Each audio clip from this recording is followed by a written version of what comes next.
നേരെ ഡയറക്ടറേറ്റിൽ പോയി, ആരും അറിയാതെ. ഞാനും എൻ്റെ പ്രൈവറ്റ് സെക്രട്ടറി ഞാൻ പറഞ്ഞു നമ്മൾ ആരും അറിയണ്ട അവിടെ പോകണം, മന്ത്രിയാണെന്നും അറിയണം. ഞാൻ സത്യപ്രതിജ്ഞ കയറിയതിൻ്റെ ഒരു ആഴ്ച കഴിഞ്ഞു, മന്ത്രിയായി ഒരാഴ്ച. അപ്പോൾ നേരെ പോയി ഡയറക്ടറേറ്റിൽ. Fisheries directorate. ഒറ്റ പ്രാവശ്യം ഞാൻ പോകേണ്ടി വന്നു.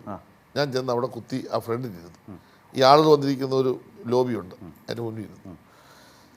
ഒന്നും മിണ്ടായി കണ്ണൊക്കെ അടച്ച് മുഖത്തൊരു മറ്റേ ഇത് വെച്ചിരുന്നു, ഏതാണ് മാസ്കൊക്കെ വെച്ച് ഇങ്ങനെ ഒരുമാതിരി ഉറങ്ങുന്ന ഒരു പാവപ്പെട്ട മത്സ്യത്തൊഴിലാളിയുടെ ഒരു സ്വഭാവത്തിൽ ഞാൻ അവിടെ ഇരുന്നു.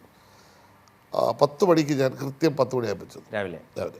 അപ്പോൾ 10 മണിക്ക് മുമ്പേ വന്ന ഒരു 20% ഉദ്യോഗസ്ഥന്മാരാണ്. 10 മണി കഴിഞ്ഞ് 10:30 വന്ന് ഒരു 10%, 11 മണിക്ക് വന്ന് ഒരു 10%, 11:30 വന്ന് അടുത്ത 10%, 12 മണിയായപ്പോൾ പിന്നെ ആരും വരാറായി. 12 മണിയായപ്പോൾ ഞാൻ പിന്നെ നേരെ ഡയറക്ടറെ മുടിച്ചു, അല്ല ഡയറക്ടറെ ഈ ഓഫീസിനകത്ത് കയറി. അപ്പോൾ ഇവർക്ക് ചെറിയ സംശയം തോന്നുന്നത് ഞാൻ ദൂരി. സാറ് പോകുന്നു, സാറ് പോകുന്നു. ഞാൻ പറഞ്ഞു സാറ് പാവപ്പെട്ടവനാണ്, ഞാൻ കുറച്ച് നേരം വന്നിട്ട് അറ്റൻഡൻസ് എടുക്കാൻ പറഞ്ഞു. അറ്റൻഡൻസ് എടുത്തു കഴിഞ്ഞപ്പോൾ 60% ആളുകൾ ഇല്ല, വന്നിട്ടില്ല.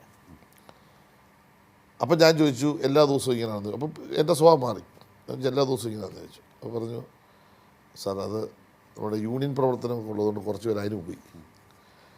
ഞാൻ ചെയ്ത യൂണിയൻ അനുസരിച്ച് എല്ലാ യൂണിയനുകളും നേതാക്കന്മാരോടുണ്ട്. അപ്പോൾ അവർ കുറച്ച് ആളുകൾ രാവിലെ അവിടെ പോയിട്ട് ബാക്കി കുറേ പേരെടുത്തപ്പോൾ സാർ സ്ഥിരമായിട്ട് വരാറില്ല. അപ്പോൾ സത്യങ്ങൾ പുറത്തു വിടുന്നു, സാർ സ്ഥിരമായിട്ട് വരാറില്ല. മൊത്തം എഴുതാൻ പറഞ്ഞു, വരാത്തവരുടെ മൊത്തം പേരെഴുതാൻ പറഞ്ഞു. അപ്പോൾ പേരെഴുതി അഡ്രസ്സ് എഴുതി ഈ ബുക്കെല്ലാം കൂടെ നേരെ എടുത്ത് മേടിച്ച് കൊണ്ടുപോകുന്നത്. ഞാൻ പറഞ്ഞു ഞാൻ എല്ലാം കണ്ടുകെട്ടി ഇവിടെ വന്നു. ഡയറക്ടറെയും ബന്ധപ്പെട്ട ഉദ്യോഗസ്ഥന്മാരും ഇവിടെ വിളിച്ച് ഞാൻ ഒറ്റ കാര്യം പറഞ്ഞുള്ളൂ, ഇവർക്ക് എങ്ങനെയാണ് മാസം ശമ്പളം കൊടുക്കുന്നത്. അപ്പോൾ സാർ എല്ലാ മാസവും സർക്കാർ കാശ് തരുന്നുണ്ട്, ഇവർ കൃത്യമായി ജോലി ചെയ്തിട്ടാണ് കൊടുക്കുന്നത്. അപ്പോൾ ഇവർ വർത്താനത്തിൻ്റെ ക്ഷീണമായി. ഞാൻ ചോദിച്ചു എങ്ങനെയാണ് ഇവരുടെ കാര്യങ്ങൾ. അപ്പോൾ ഞാൻ തുറന്ന് പറയാൻ പോയി ഡയറക്ടറോട്. ഞാൻ നിങ്ങളൊന്നും പേടിക്കണ്ട, നമ്മളിവരെ ആരും ഒന്നും ചെയ്യാൻ വേണ്ടിയല്ല, എനിക്കൊന്ന് അറിവില്ലായ്മ കൊണ്ട് ചോദിക്കാൻ കരുതിയാൽ മതി എന്ന് പറഞ്ഞു. സാറേ ഉള്ള കാര്യം പറയാം, അവർ വരുത്തില്ല, അവർ വരുന്ന ദിവസം ഒപ്പിടും.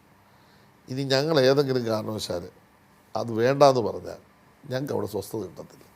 അവർ വളരെ സംഘടിതമാണ് സാറേ, അതുകൊണ്ട് ഭയന്ന ഞാനുണ്ട്. അന്നത്തെ ദിവസം വരാത്തവർക്ക് മുഴുവൻ നോട്ടീസ് അയക്കാൻ പറഞ്ഞു. നോട്ടീസ് അയച്ചു, റിപ്ലൈ മേടിച്ചു, എല്ലാവരും ഞാൻ വിളിച്ചു. ഞാൻ പറഞ്ഞു ഒറ്റ കാര്യം, നിങ്ങളെ ഇതിൻ്റെ പേര് സസ്പെൻഡ് ചെയ്യാനോ ട്രാൻസ്ഫർ ചെയ്യാനോ എല്ലാ ഉദ്യോഗസ്ഥരെയും വിളിച്ചു. എൻ്റെ ഡിപ്പാർട്ട്മെൻറ്റ് മൊത്തം ഉദ്യോഗസ്ഥന്മാരെ പല ഘട്ടങ്ങളിലായിട്ട് വിളിച്ചു. ഞാൻ പറഞ്ഞു നമ്മൾ ചെയ്യുന്നത് പാവപ്പെട്ട ഫിഷർമാനാണ്, അവൻ ഒരു ഗതിയും പരഗതി ഇല്ലാത്തവൻ. ഗവൺമെൻറ് നിങ്ങൾക്ക് ശമ്പളം തരുന്നത് ജനങ്ങളുടെ പണമാണ്, ദയവ് ചെയ്ത് ഉപദ്രവിക്കരുത്. ചെയ്യാൻ കഴിയുന്ന ദിവസം വന്ന് ജോലി ചെയ്യാൻ കഴിയുന്ന ദിവസം ബാക്കി യൂണിയൻ പ്രവർത്തനം നോക്കുക, നമുക്കൊരു പരാതി അന്ന് ഒപ്പിടാൻ പറ്റത്തില്ല. അതിന് ആബ്സെൻ്റായിട്ട് നിങ്ങൾ പൊക്കുമോ, അതിന് ശമ്പളം മേടിക്കേണ്ട കാര്യമില്ല. അതല്ല യൂണിയൻ പ്രവർത്തനമാണ് നിങ്ങൾ പൊക്കുക, എനിക്ക് യാതൊരു വിരോധമില്ല.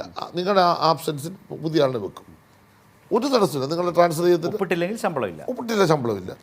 പിന്നെ നിങ്ങളില്ലാതെ വരുമ്പോൾ എനിക്കവിടെ ജോലി ചെയ്യാൻ ആളിനെ വെക്കണം, ഞാൻ കൂലി കൊടുത്ത ആളിനെ വെക്കും. നിങ്ങളത് ചെയ്യിക്കരുത്.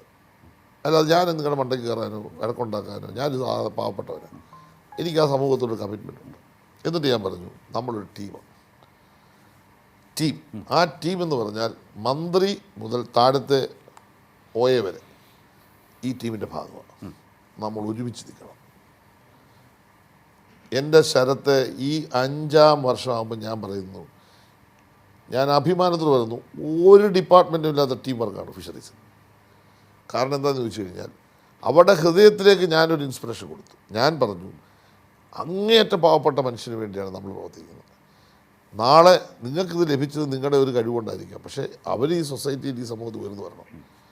അന്ന് മുതൽ ഒരു ഡയറക്ടറേറ്റ് പോലും, അതിന് പകരം പുതിയ ഡയറക്ടറേറ്റ് പണിയാൻ ഞങ്ങൾ തീരുമാനിച്ച് നടപടിയായിട്ട് മുന്നോട്ട് പോകുന്നു.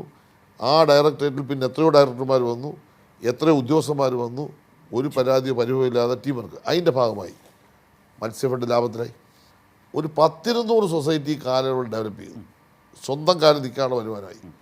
ഇടനിലക്കാരുടെ ചൂഷണത്തിൽ മത്സ്യത്തൊഴിലാളിയെ രക്ഷിക്കാനുള്ള നടപടികളിലേക്ക് വന്നു. ഇപ്പോൾ ഈ വട്ടപ്പലിശക്കാർ കൊണ്ടുവന്ന് പണം കൊടുക്കുക, 10 രൂപ പലിശ.